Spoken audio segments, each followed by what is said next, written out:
So in our previous discussion, we were talking about your design and architecture verification. Then we were talking about business verticals. We were talking about deployment testing.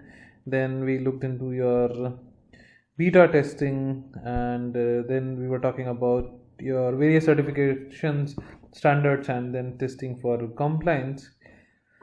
And in today's discussion, we are going to talk about a very important aspect, which is your performance testing. So basically, performance testing is like the practice of evaluating how a system performs, and this performance is in terms of responsiveness, in terms of stability, and that too under a particular workload. I'll explain these points in the coming slides. So, performance tests are typically executed to examine the speed, the robustness, right? Not only speed, but robustness and the reliability, depending upon, as I said, depending upon the workload. So the process incorporates performance indicators such as like your browsers, page and network response time, server request processing time, then acceptable concurrent user volumes load we are talking about. So definitely the concurrent user volumes will play a very important role. Then we have like processor memory consumption, the number and types of errors that might be encountered with the app. So this basically your performance testing will gather all the tests that verify an application speed, robustness, reliability, and the correct sizing. This also examines the several indicators such as your browser, page, and network response times, server query processing time, number of acceptable concurrent users architected, CPU memory consumptions, and the number and type of errors which may be encountered when using an application. So, but the point arises that why should you test the performance of our system? So, basically, by testing the performance, we ensure that it will meet the service level expected in production as well as delivery, and we also expect that it will deliver a positive user experience. So, your application performance is a key determinant of adoption and success and productivity. So basically, it can be cost prohibitive to have to solve a production performance problem, and continuous performance testing strategy optimization is basically the key to the success of an effective digital strategy as well. Now, apart from speed, robustness, and reliability, we also talk about your scalability part as well. We also talk about response time as well. Right, so these two are also equally important. So basically, your speed determines whether the application responds quickly or not. Your scalability determines basically the maximum user the software application can handle. Your stability, basically, stability, let me add, stability I can add. So your stability determines if the application is stable under varying the test loads. So your features and functionality supported by a software system is not only the concern. A software application's performance, like its response time, reliability, resource usage, and scalability also matters. So the goal of performance testing is not to find the bugs, but to eliminate the performance bottlenecks. So to evaluate the time taken, or the response time, or the throughput of the system to perform its required functions in comparison with different versions of the same product or a different competitive product, we go for something which is called as your performance testing. So basically your performance testing is done to provide the stakeholders with the information about their application regarding the speed, stability, scalability. More importantly, your performance testing basically uncovers what needs to be improved before the product goes to the market and is made available online or is made available to the end users. And without performance testing, your software is likely to suffer from issues such as the software starts running slow, and the speed reduces when several users are using it simultaneously. There can be some inconsistencies across different operating systems, and this would basically lead to poor usability, right? Your usability factor will go down. So this performance testing will determine whether the software meets speed, scalability and stability requirements under the expected workload. This is also considered very important, because let's say if a software is meant for 100 simultaneous users and all of a sudden 10,000 simultaneous users are using it, then that particular and the performance degrades, then we cannot comment on the software that it's not a good software, right?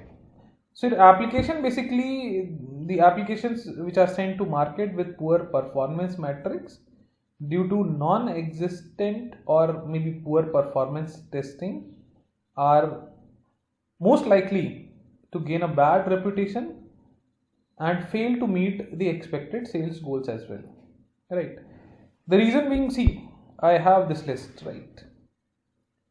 If suppose the I have these applications, right? This, I think this does not exist. This doesn't exist these days. Not sure about this. Right? This exists. So will you prefer buying any product or maybe surfing on these websites if the response time is very high, and for a product to be displayed, a website is taking, let's say, several minutes, then it becomes useless, right? If suppose I have to wait, right, whether I'm using the web app or I'm using a mobile app. If suppose Amazon is taking too much time to display a particular product, and it is taking too much time for completing a particular transaction, whether it is financial transaction or simply adding a product to the cart, so definitely I would not prefer to visit Amazon again. I'll prefer to move to any other competitor. That's why performance becomes very important. See, when I listed these things, and right now I realize that okay, these two does not exist, right? Jabong is with, I think, Flipkart. Not sure about EAB. Traders, not sure whether it exists anymore or not. So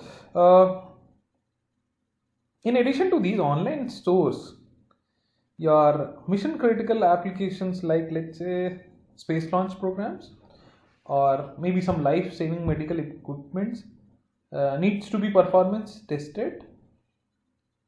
The reason being because this performance testing will ensure that the products can run for a long period without any deviation,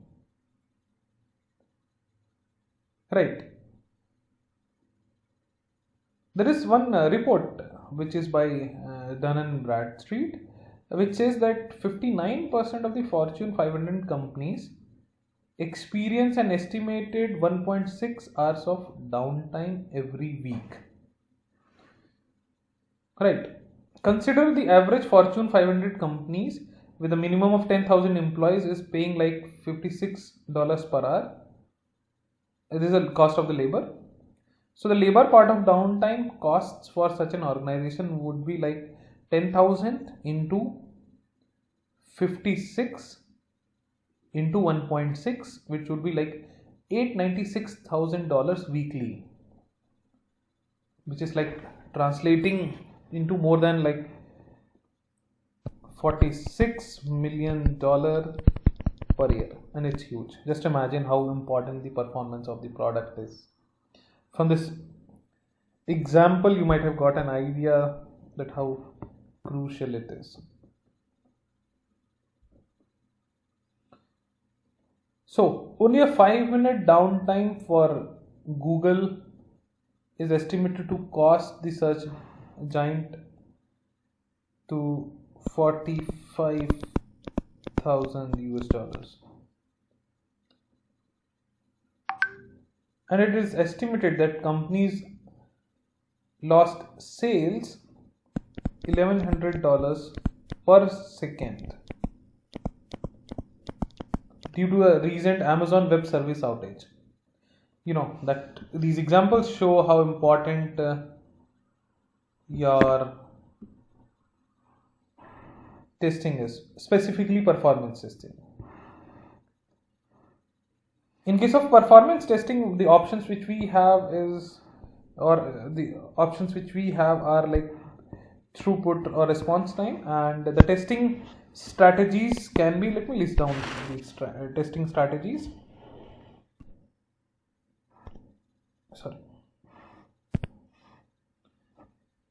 The load testing,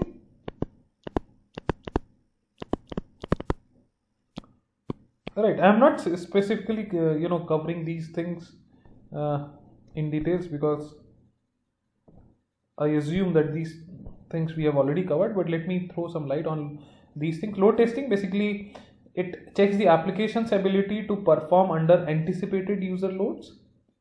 The objective is to identify performance bottlenecks before the software application goes live. Another can be your stress testing.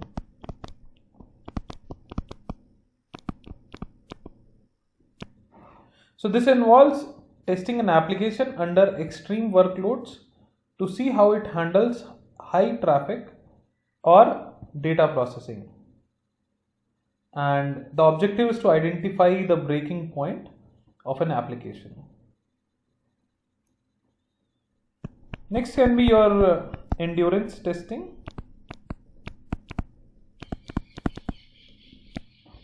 So this endurance testing is basically done to make sure that the software can handle the expected load over a long period of time. So it's like, let's say 10,000 users for, let's say, continuously for next 60 minutes, that kind of thing. Then we have spike testing.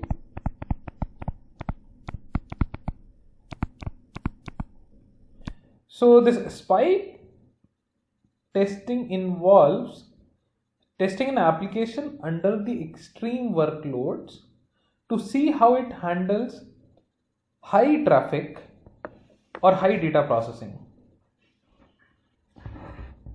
So in this case, basically the objective is to identify the breaking point of an application, right, where it breaks. Let's say if it is meant for, let's say, 10,000 simultaneous users, I'll check for 12,000, I'll check for 15,000, I'll see where it breaks. So I'll get an idea that under no circumstances it cannot cross, let's say, 15,000 simultaneous users.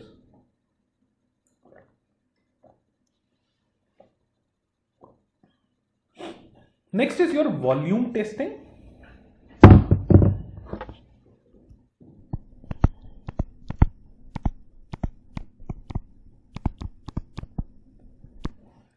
In case of volume testing, large number of data is populated in a database and the overall software system's behavior is monitored. And once again, here the objective is to check the software application's performance under your varying database volumes.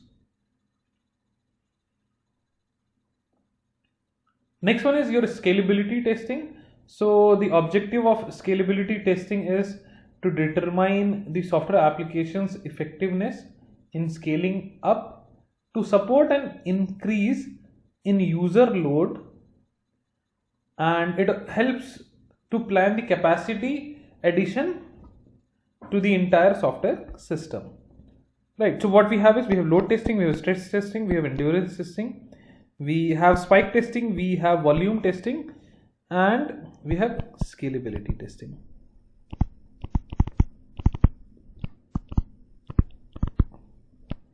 Alright, now coming back to the same performance. This was the types of performance testing, right?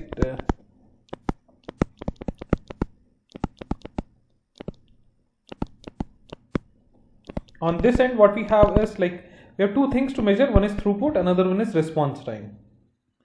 So let's understand this particular angle as well. When we talk about throughput, so this is basically the capacity or the capability of the system or the product in handling multiple transactions. Right. This also represents the number of requests or the business transactions processed by the product in a specified time duration. Throughput represents the number of business transactions that can be serviced in a given duration for a given load. Right. So, X number of simultaneous transactions at a specific simultaneous load. Now, this is about throughput. The next thing is your response time. So this response time is the delay between the point of request and the first response from the product or the software system. So in reality, not all delays that happen between the request and response is caused by the product. I'll explain you in the next few slides. So what we have is we have something which is called as latency. So this is the net delay caused by an application, operating system, and the environment. So as I said, this delay is not only by the product. Let me throw some more light on it. So what we have is, let's say I have a client which sends a request through the internet, right? And there is one latency N1, which is this delay on the internet. This goes to the web server where it processes, and there is another latency which once again from web server the request goes to the database server if it is sitting on a different machine. So there is another network delay. And then the time consumed A2 is the time for time consumed by this database server. Then we have like N3, which is another network delay, right? The same one. Then the A3, which is like received and processed, and once again N4, which is like this delay. So we have network latency, which is your N1, N4, N2, and N3. We add this. We have product latency, which is like A1, A3, and A2. So let's add this. Actual response time will be your network latency and the product latency. So not every time the product is to be blamed for high delay, right? This is the example of the entire client server application connection, right? So this is the detailed version of the thing. In a client server we have like, see, let's say in a web application these many things are running. In case of database server I have RDBMS or Oracle network. Then we have on this side we have JDBC, ODBC, bridge driver, we have Oracle network, we have Java servlets, right? And this delays are also added here. So just assume the kind of overall delay which occurs.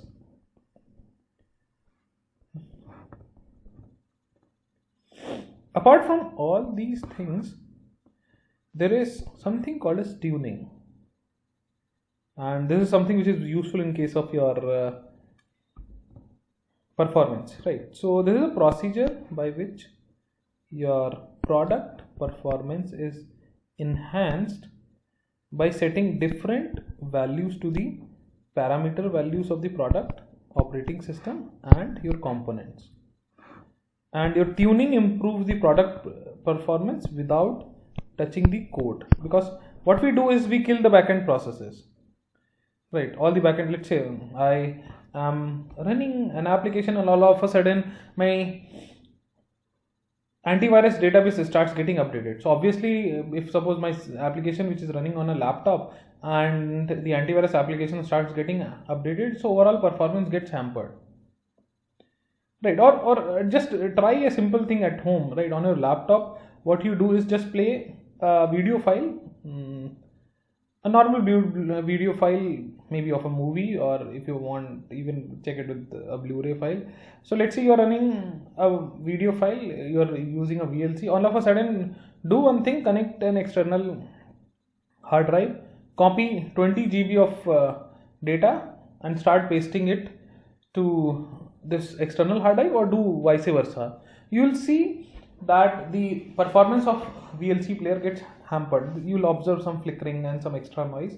So, and that's not because of the poor performance of VLC player, but it is the background process or the background processes which are hampering the overall working of this VLC player, right? So not only, as I said, the product is responsible for the delay, there will be several other external agents as well. So in order to effectively and correctively measure these things, we go ahead with tuning. So we kill these background processes. Next is your benchmarking. So the performance testing where the competitive products are compared, that particular thing is called as benchmarking. So benchmarking will be in terms of features, in terms of function cost, and in terms of your functionality. Next one is your capacity planning. So this is the exercise to find out what resources and configurations are needed to derive the best results from the performance. So this is also one of the things which we do in case of performance. So this is the methodology for performance testing. So we collect the requirements, we write the test cases, we automate the performance testing, because let's say I have to check for availability, right? So I cannot ask for 10 people to sit for, let's say, 7 days and continuously pump the data. So I need to automate the process. Execute the performance test cases, analyze the performance test results, go ahead with performance tuning, go ahead with performance benchmarking, then recommend the right configuration for the customers. That means capacity planning, where I can increase the RAM, let's say, I can increase the storage space, I can increase the bandwidth, I can take a call on whether to run the application on clouds, or I can take a call on whether to run the applications in local servers. That kind of calls we take, that will come under the capacity planning, of course keeping the budget in mind. So next is some of the common performance problem.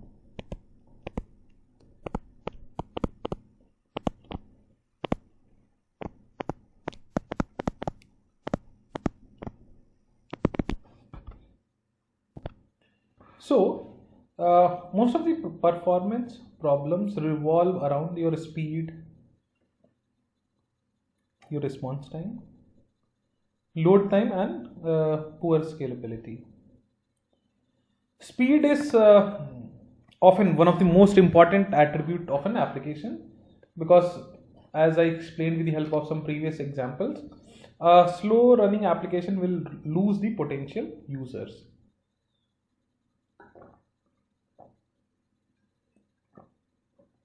So your performance testing is done to make sure that your app runs fast enough to keep a user's attention and interest. Now there are some common performance problem, and you'll observe that speed is something which is common in many of them. One is long load time.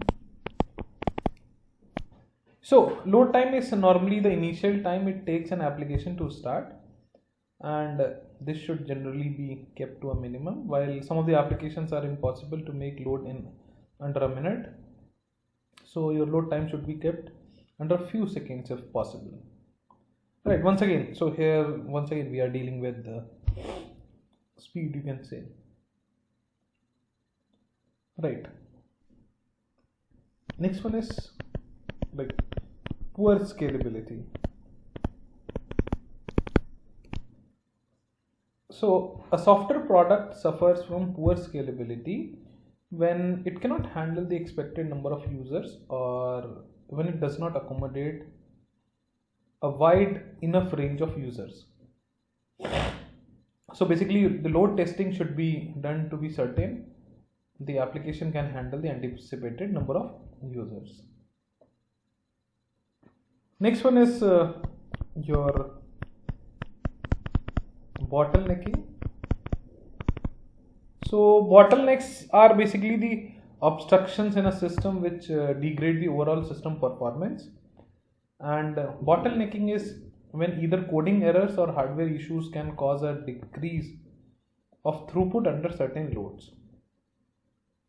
Your bottlenecking is often caused by one faulty section of code, and the key to fixing a bottlenecking issue is to find the section of code, a particular section of code that is causing the slowdown, and definitely we can try to fix it. So your bottlenecking is generally fixed by either fixing poor running process or by adding additional hardware resources. So some of the common some of the some of the common performance bottlenecks can be your CPU utilization, very crucial. How much percentage a particular product, how much percentage of CPU a particular process or the product is utilizing. Next is your memory utilization. Then we have like network utilization. Then we have like there are certain OS limitations as well. Another one is your disk space usage. Right, that's something which is also important. Another is your poor response time. See, all these things are dealing with your speed only. So your response time is basically the time it takes from where a user inputs the data into the application until the application outputs a response to that particular input. And once again, response time should be very small, right? And because if suppose a user has to wait for long, definitely I'll be losing the interest. Another thing to note is that we need to identify the performance testing process.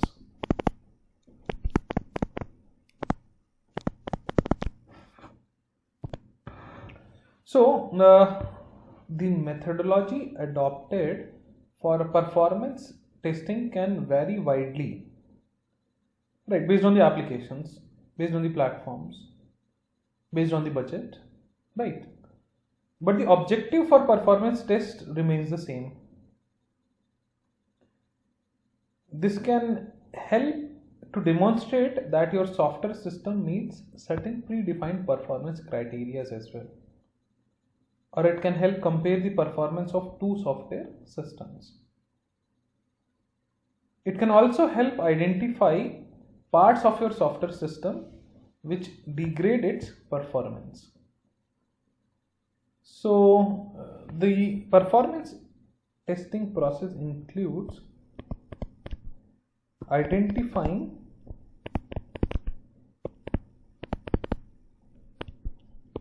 the testing environment, right? So basically we need to know the physical test environment, the production environment, and what testing tools are available.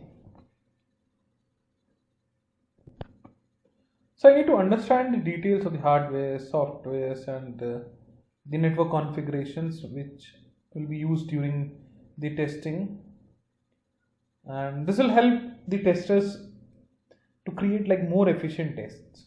It will also help identify some of the possible changes that the testers may encounter during the performance testing procedure as well. Then I need to identify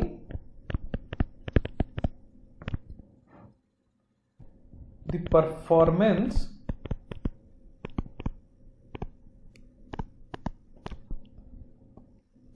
acceptance criteria. So basically this includes the goals and the constraints for throughput, response time, and your resource allocation. And this is also necessary to identify the project success criteria outside the goals and constraints. And your testers should be empowered to set performance criteria and goals, because often the project specifications will not include a wide enough variety of performance benchmarks. Sometimes there may be none at all, and when possible, finding a similar application to compare to will be a good way to set your performance goals. And then we'll have your, we can plan and design the performance test.